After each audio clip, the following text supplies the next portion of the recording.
Në gjithë vendin dje është shënuar festa e Pashkëve, festë kjo që çdo vit festohet me liturgji solemne, mbledhje familjare dhe përshëndetje tradicionale të Pashkëve. Të gjithë besimtarët e Gjakovës këtë festë e festuan në forma të ndryshme, duke pasur mundësi të ndjekin njërin nga 12 meshët të cilat u mbajtën në famullitë e Gjakovës. Ne me gjithë meshtarëve dhe motrave që shërbejmë në dekanatin e Gjakovës, për shëmët e meshënet pashtë gjithve.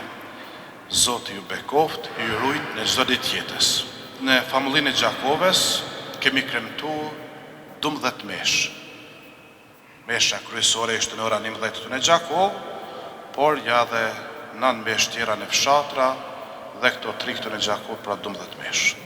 Patër Aleksandër Tanushi, krahasurimit për festën e Pashkëve dedikuar të gjithë besimtarëve, ka folur edhe për orarët e meshës së ditës së hënë dhe ditës së martë.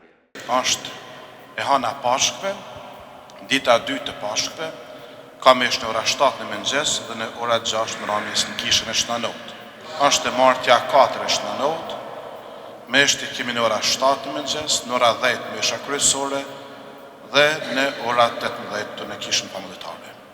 Kjo festë e rëndësishme për besimtarët katolik u shoqërua me thirrje për reflektim shpirtëror, dashuri dhe pajtim, si dhe për ripërtrirtje të shpresës në mesin e familjeve shqiptare.